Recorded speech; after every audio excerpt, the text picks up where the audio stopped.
Hey guys, welcome into Fantasy Football Academy 2020. As always, I am your host, the Dean, and guys, what a crazy Monday night game, 47 to 42. Somebody tell me, when did the Chiefs and the Rams switch places with Baltimore and Cleveland? Because I swear, the offensive outpouring of points in last night's game was not what it was supposed to be. An AFC matchup North, AFC North matchup like that. I can't even talk right now. That game was supposed to be a grinded out. It turned out to be who's got the ball last, but who can impose their defensive will on the other team, who can score, I don't know, 17 points to win. They totally took that and just threw it out the window. This was not your granddad's or even mine, and I'm 46. Wasn't even my AFC North. This was new age. Kevin Stefanski got a hold of Baker Mayfield and just turned him into Kirk Cousins for this game. I don't know what happened, but I know I loved that output. Did come up a little short. Unfortunately, I was at work last night and did not catch the inactive listing that Austin Hooper had. And going into last night's game, I needed Nick Chubb to just run out of his mind. I had Kareem Hunt on the bench. I know I'll put the dunce cap on for that. But with the team that I had, I couldn't justify keeping two Browns in with the way that Nick Chubb has been playing, plus the way that they've been laying off Kareem Hunt here recently and going up against Baltimore's defense. These were just things that you just could not pass up. Things happen like this in fantasy football. Welcome to fantasy football. Welcome to 2020, where Jalen Hurts is a better quarterback for the Eagles than Carson Wentz. Than just where Baker Mayfield scores 33 points and does better than Justin Herbert, who's just been playing out of his mind as a rookie. So I'm saying all of that to say this. Welcome to the semifinal round. If you're watching this and you've made it this far, you're either watching this for one of two things. One, you really like the channel and you want to see what else we're talking about, which, welcome. I love you. Thank you. I appreciate it. And down the bottom, if you haven't already, subscribe, like, and share. But the main reason that you're watching this is to go, Dean, I need a championship. How do I get there? Help me. So I'm going to help. I'm going to help you, but I need you to help me too. Down the bottom, subscribe, like, and share if you haven't already. Leave your comments and leave your questions. My boy Pez, shout out to Pez. He's been with me pretty much all season, and I don't know where else he gets his fantasy information from, but my boy is in the playoffs with a really strong lineup. As a matter of fact, let me pull it up here. I'm not going to screen share because it's just too much. But let's see here.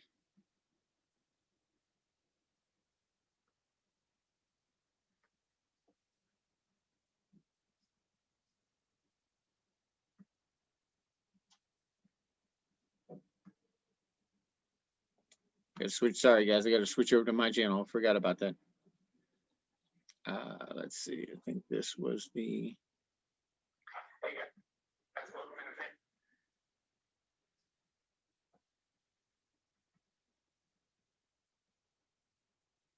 Here it is. Okay, so my boy Pez made the playoffs. He says he's feeling amazing about his roster. His running backs going into this, get this, Montgomery, Robinson, Gaskin, Mostert, Swift, and Jacobs. My boy's killing it on the running backs down the stretch. Robinson guaranteed volume there. Montgomery's been playing out of his mind and has a really good matchup. Swift coming on strong. And Josh Jacobs, we're really not sure what's going to be happening about him, but curious to keep an eye on that. His wide receivers are Claypool, Juju, Corey Davis, Justin Jefferson, Adam Thielen, Chris Godwin, and Anderson.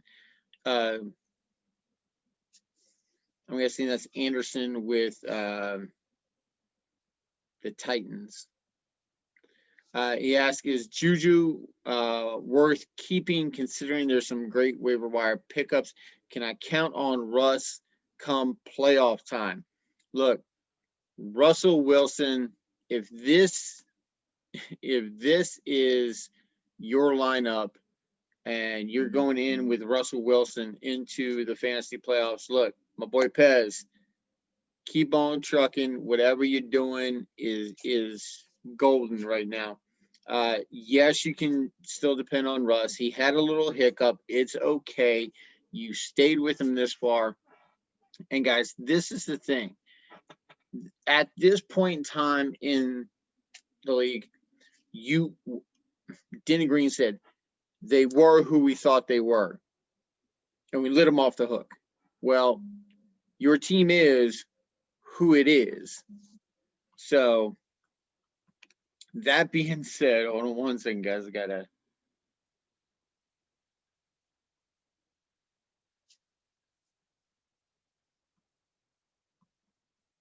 You guys know when it comes from the misses, I pause. So,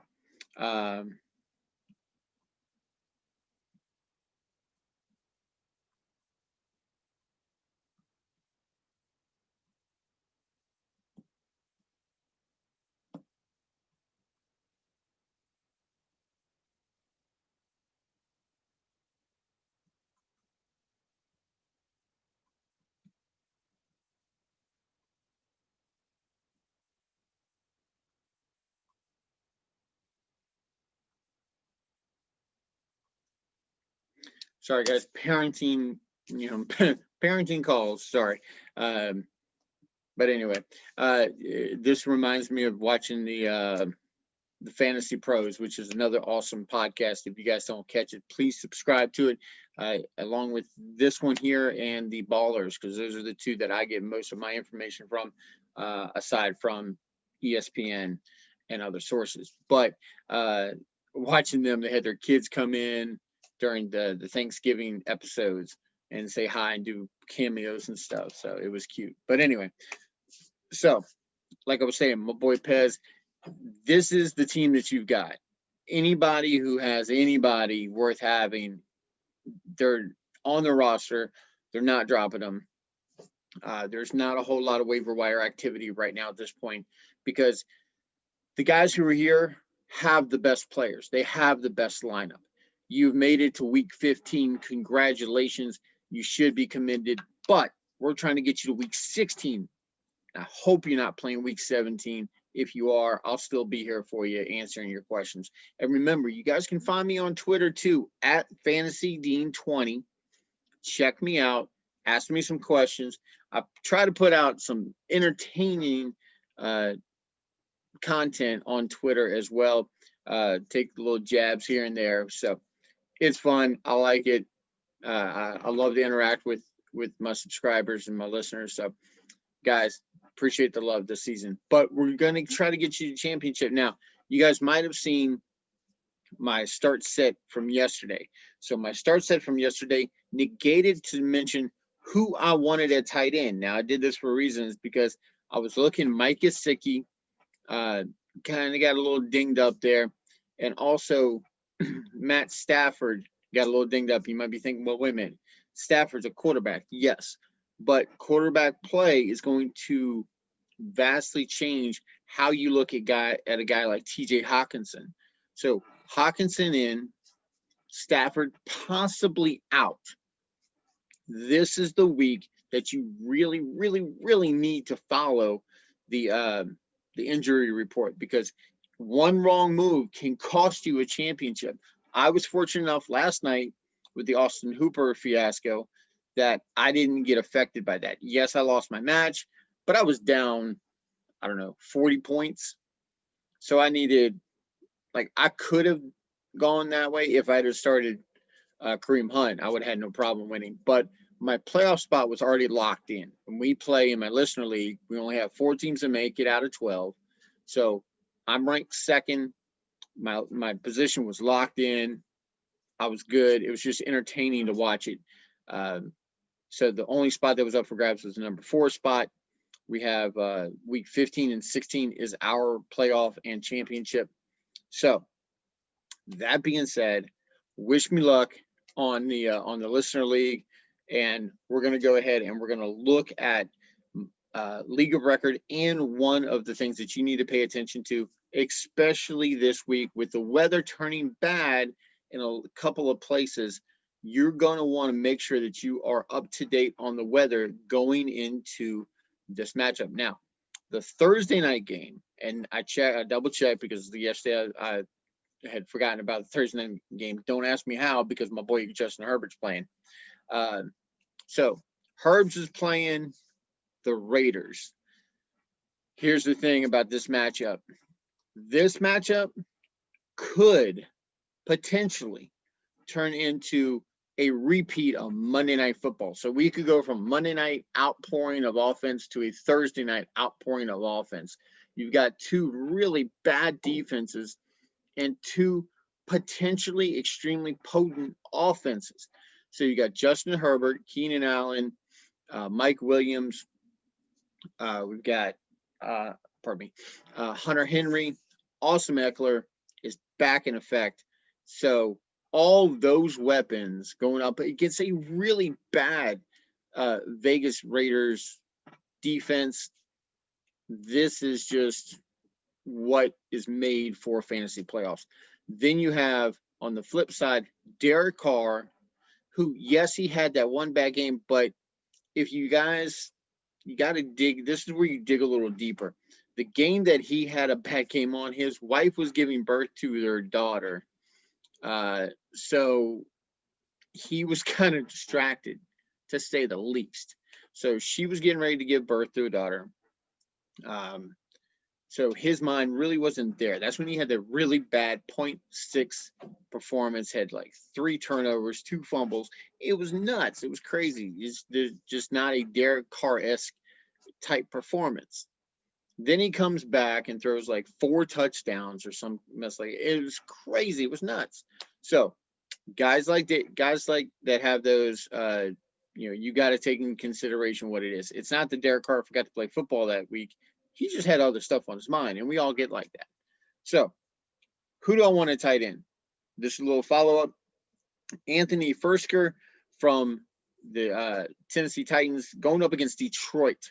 So Derrick Henry is going to run all over the Lions. We already know this.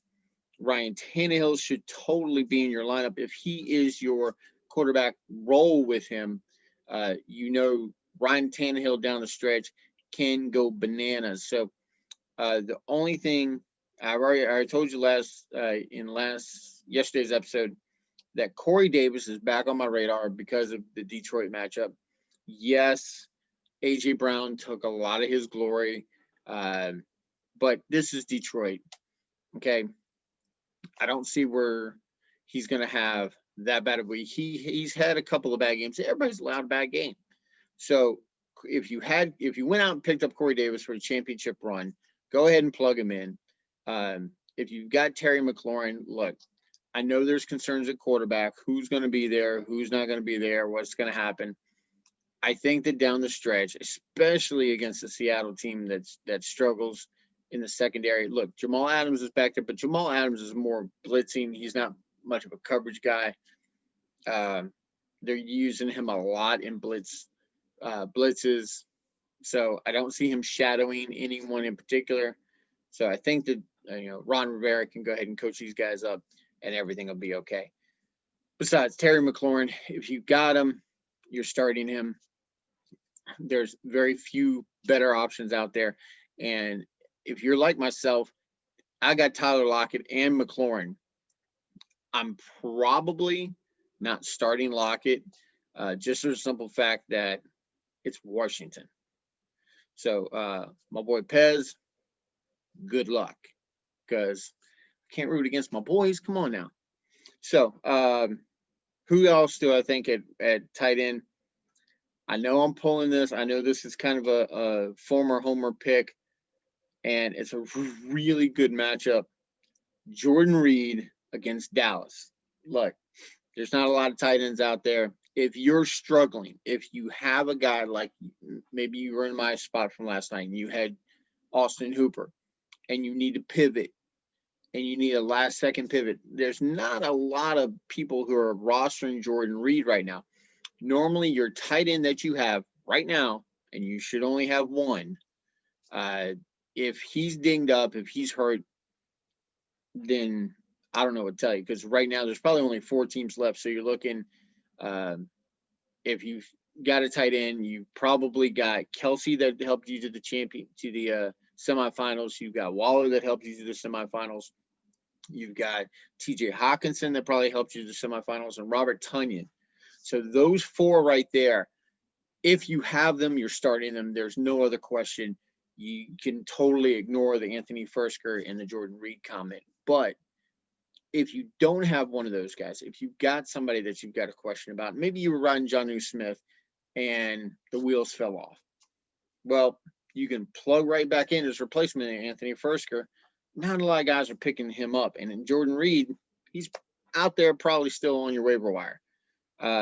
There's a couple of guys that I really have some question about. That's Evan Ingram, especially with the play of Daniel Jones. Daniel Jones right now is dealing with a hamstring issue. If you saw the game Sunday, and I really need a haircut. So I know I'm looking a little shaggy, guys. Sorry, it's Christmas time, money somewhere else. So anyway, but yeah, Evan Ingram. With the play of Daniel Jones, he's dealing with a hamstring issue. If you saw the game on Sunday, you saw him hobbled. He had 0 rushing attempts. Okay, 0. This guy is the one that, by the stats, is faster than Tyreek Hill, which is nuts for a quarterback. And we never expected that out of Daniel Jones, for him to be able to move that fast and for him to be a mobile quarterback. I mean, yes, he could scramble, and we knew he had good footwork, but that was not a focal point of his game. But it has come into play quite a lot this season and has helped him be the quarterback that he is. And we saw the potential in it, the couple of games that he did break out long runs, but he can't do that anymore. He's got to stay in the pocket. Defenses know this. He can't scramble a lot. And Wayne Gallman is actually the guy who's the biggest beneficiary of this, because Gallman, Alfred Morris, all those running backs, they are the ones who are benefiting from this, because all he's going to do is turn around, hand the ball off. But defenses are going to hone in on this, and he's not going to be able to stand back there. He's not going to be able to get away from pressure. So Evan Ingram's going to take a hit. So if you have a pivot, if you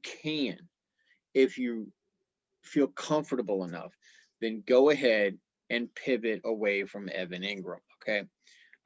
Another guy that you might want to pivot away from, and I hate saying this because I just put in a waiver wire request for this guy, Jared Cook. Look, if it wasn't for the touchdown last game, Jared Cook would not have had that great of a fantasy day last week, okay? Matter of fact, let me pull this up real quick.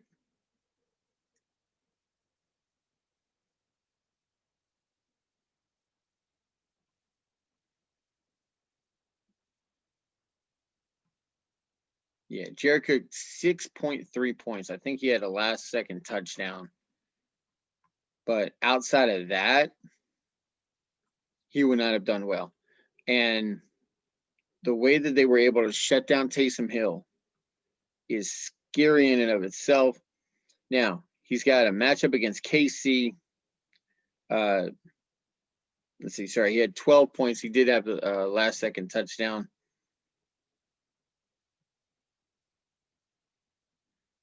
Let's see.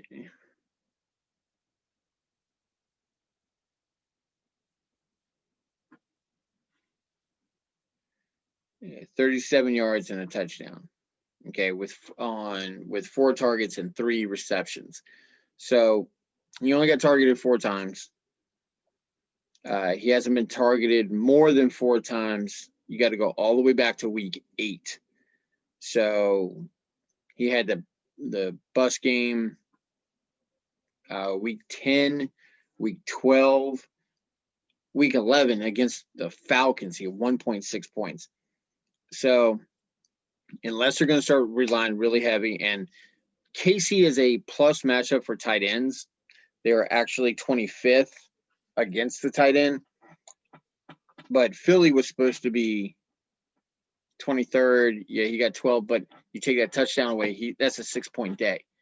Do you really want to hang your playoff hopes, your championship hopes on that? Like I said, just be cautious about it. If it comes out that Drew Brees is actually going to start, because there is rumor that Drew Brees is coming back to the Saints, then by all means go out and start Jared Cook. If it's anybody but Drew, there's a little caution I have on that one, okay? I'm not taking that big of a risk going into what is supposed to be my championship, okay? I'm just not. So I told you guys I want to get into the weather. We're going to get into the weather here, and we're going to show you. I talked during the draft. If you guys have been with me that long, thank you. I appreciate it. If not, go back and watch some of my draft season videos, and you'll hear me talk about the team that you draft is not going to be the team that you end up with.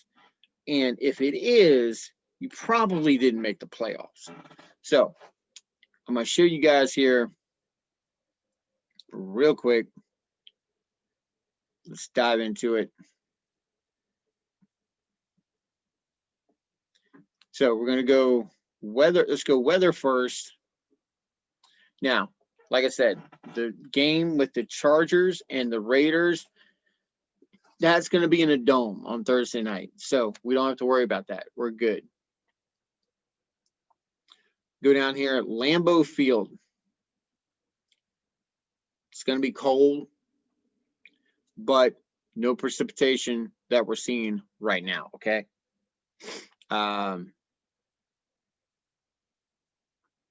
We also have a high of 74 and a low of 19 for the Denver game against Buffalo. So again, it's going to be cold, but no precipitation. However, don't be surprised to see some snow laying on the sideline. And if you see that snow, then it might turn into more of a run game than it would a passing game. The only thing is, neither one of these running backs are going to be anything. We're waiting. One quick side note about the Denver running back situation. We're waiting to see what the verdict is for Melvin Gordon. Melvin Gordon had a trial date yesterday. Haven't gotten word yet about how everything's playing out. It was a DWI charge that he was facing. If he is found guilty on the DWI, then expect a suspension, which means that Philip Lindsay will be the running back in the backfield, and please check on his health as well. Okay, guys. Outside of that, I don't see you trusting Singletary or Moss on the Buffalo side of the ball to get you anywhere close to a championship. The Atlanta game is going to be in a dome, of course. The Dallas game is also going to be in a dome. Now, this is a really interesting one because we saw Dallas put up 30 on Cincinnati. San Francisco, while they have been struggling, still is a very, I don't want to say very good, they're an adequate defense. And this should be a good game, but I don't want to jinx it because I really don't want Dallas to win. But this is a game that Dallas could pull off.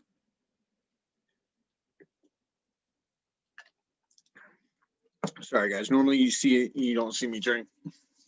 And don't worry, it's tea. But we got the heater on here in South Louisiana. It's got a little cold snap going through.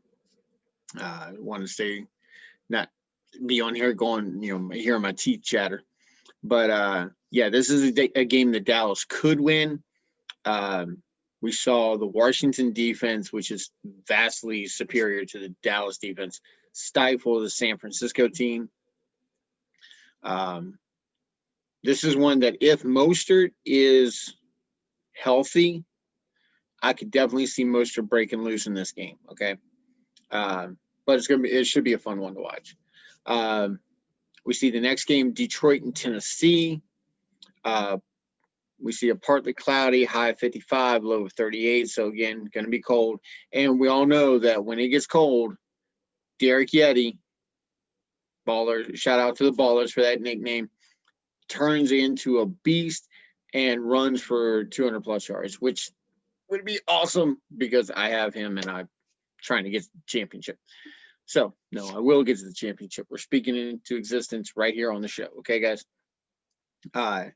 The Colts-Texans game in a dome. I don't care if this one was in a dome or outside. Houston's defense has been playing horrible. Their offense has not been that much better. I don't know what happened last week. It was sad. Houston should have put up more points, but they didn't. It was against Chicago.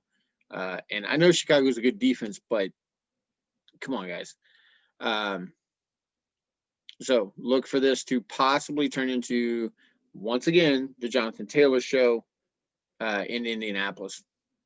Now, here's one that could be a little sticky. Scattered showers with a high of 77 and a low of 64. So we know it's not going to be cold, but it is going to be rainy. And when you add that in, that means what? The run game is in effect. Gaskin was put on the COVID list, so we need to keep an eye on that one. Keep an eye on that backfield, and we'll see. I think New England could have the upper hand here, but that defense from Miami is definitely going to be a factor. It's a divisional game. Miami, New England, they're both playing for something. And that's the other thing, guys. You want to make sure that you know what the playoff picture looks like, and we'll probably go over that tomorrow. I'm going to take a look at it real quick and put some thoughts together for that for you guys. Because remember, reality does influence fantasy, not the other way around. Okay. Remember, fantasy has absolutely no bearing on what these guys do in real life. They could care less about our fantasy team. But we care heavily about their reality team.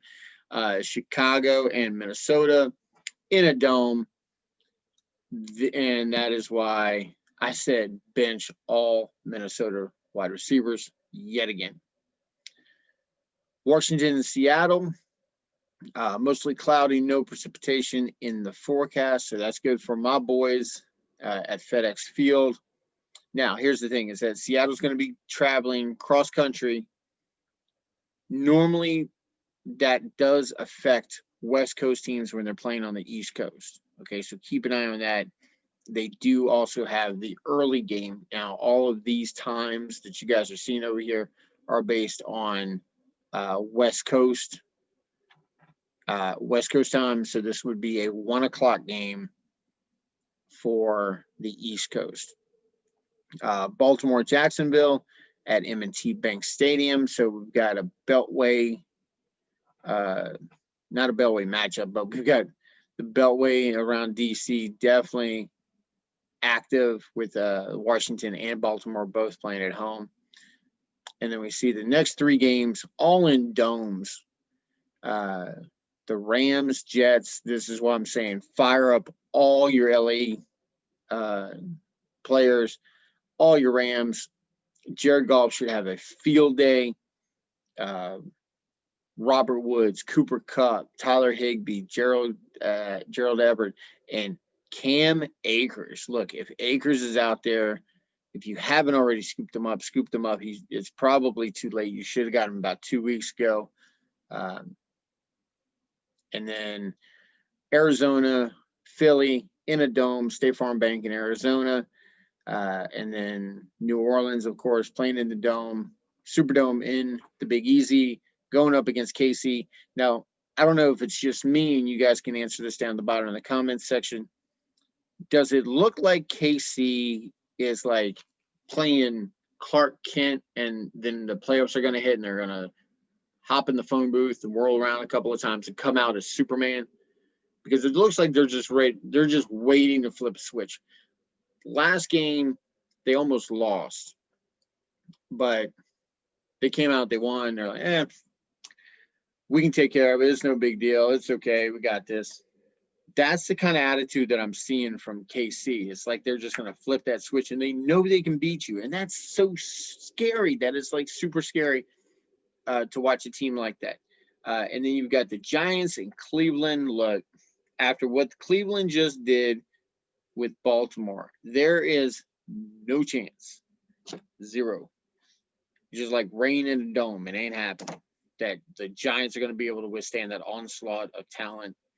If you've got Nick Chubb, if you got Kareem Hunt, Jarvis Landry, Baker Mayfield, fire them boys up and let it rip. Okay.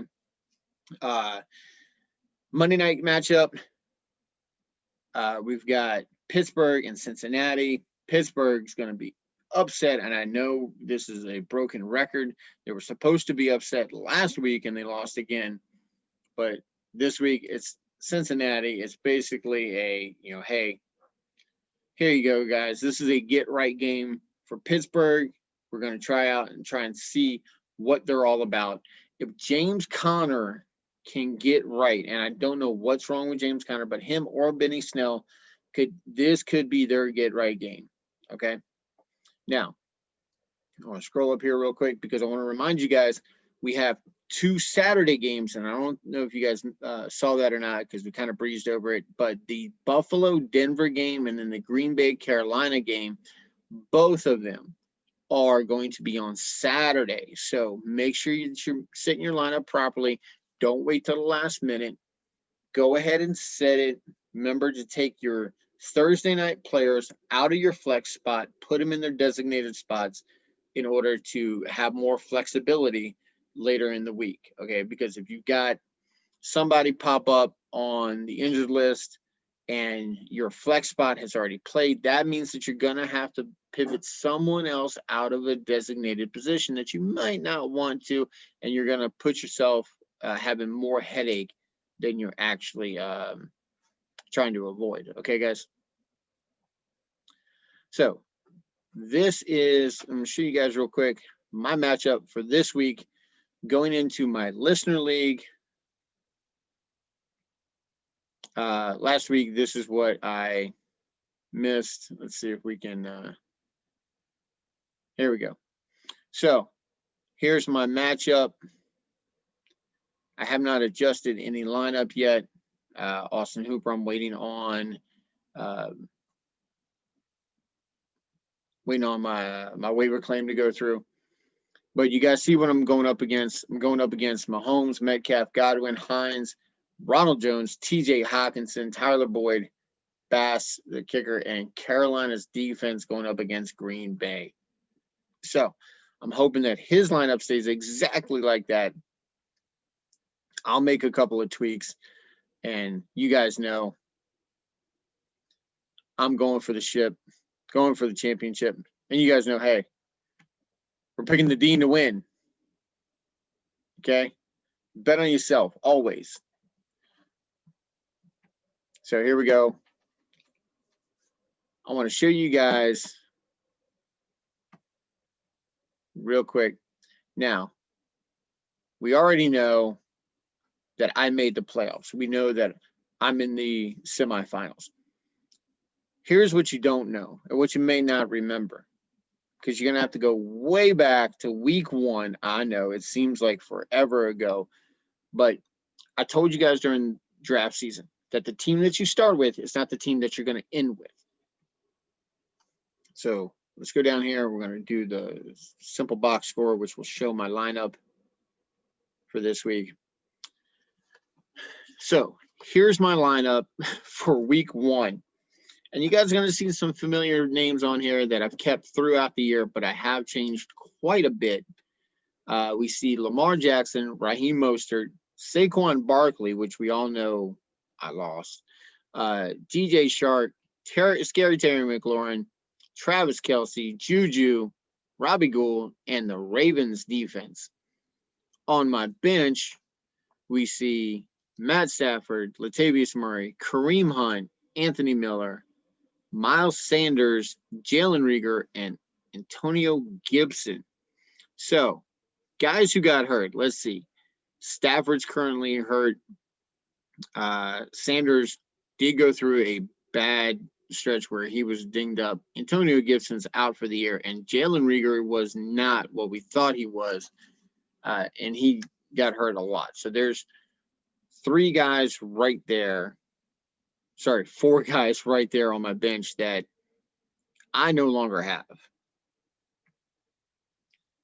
Coming up to my starting lineup,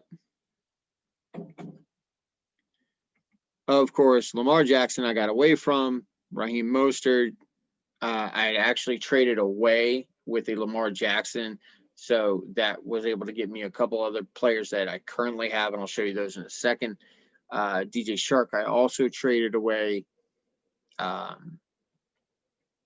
Terry McLaurin I still have. Travis Kelce, of course. I was not getting rid of him unless he was injured.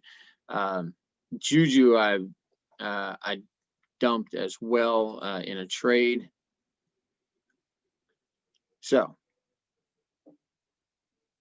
now, right next to me, we're going to see my boy D Money, Josh Allen, Zeke Elliott, Aaron Jones, Marvin Jones, Calvin Ridley, Eric Ebron, AJ Brown, Ryan Suckup, the Eagles D, and then we see Kirk Cousins, Sammy Watkins, Philip Lindsay, Chase Edmonds, Kerryon Johnson, Alexander Madison, who he traded to Mandy's returning champs for the Colts defense, if I'm not mistaken. And then Darius Slayton. Now, fast forward to week 13, and let's check this out.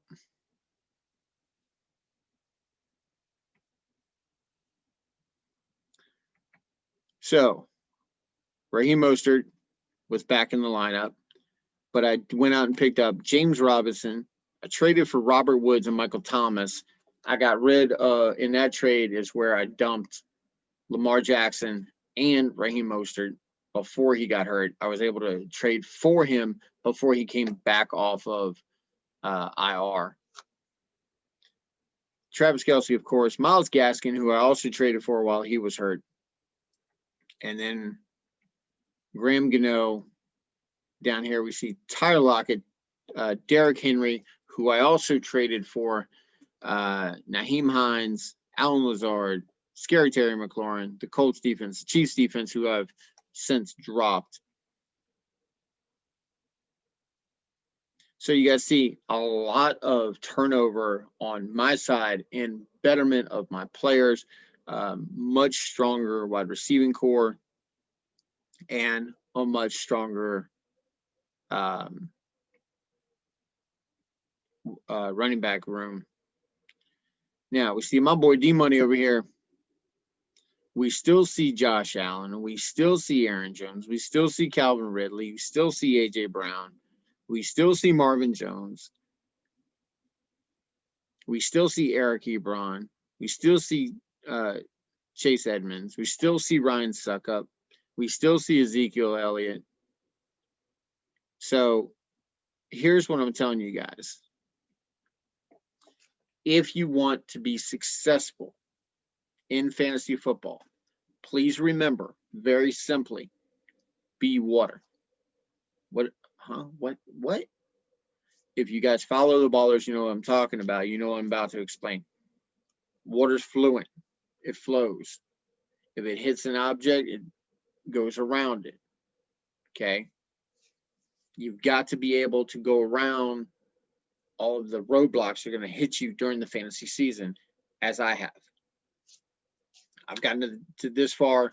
Hopefully, I'll see you guys next week, or when we talk next week. We'll still be talking about my championship run. Hopefully, it'll be against the misses again. But I've got Charles and the Slutty Mutts coming up this week. She's got Dalton and the COVID-19ers. Revenge game, like I'll get out, and a battle of the grudges. Charles and I have locked up a couple of times in the past leagues. So looking forward to a very spirited weekend of play. Guys, please, down the bottom, subscribe, like, and share. And remember my sponsors. Remember Zia of Lafayette. If you're in the Lafayette area, you can catch them at 406-0013 if you want to call in an order, or just go down and see them. They're off of Doucette Road behind the Grand Theater off of Johnson and in front of Red Laurel's Health Club. Go down and see them. We're still at 50% capacity. We're at modified COVID restrictions and modified phase 2. Everybody wears a mask, wears gloves. It's totally safe. Also, Keller's Bakery, I want to thank them for sponsoring the show and for the awesome pecan pie for Thanksgiving. I appreciate you guys so much. If you're in the Lafayette area, they're at 627 Lafayette Street off the Youngsville Highway. Go down and check them out. Check them out on Facebook and place your order there as well. Remember, if you tell them that the Dean sent you, you get your 2 free cookies with your order. Okay, guys? Also, want to thank Cajun Fitness in Rain, Louisiana, who is one of my sponsors there as well.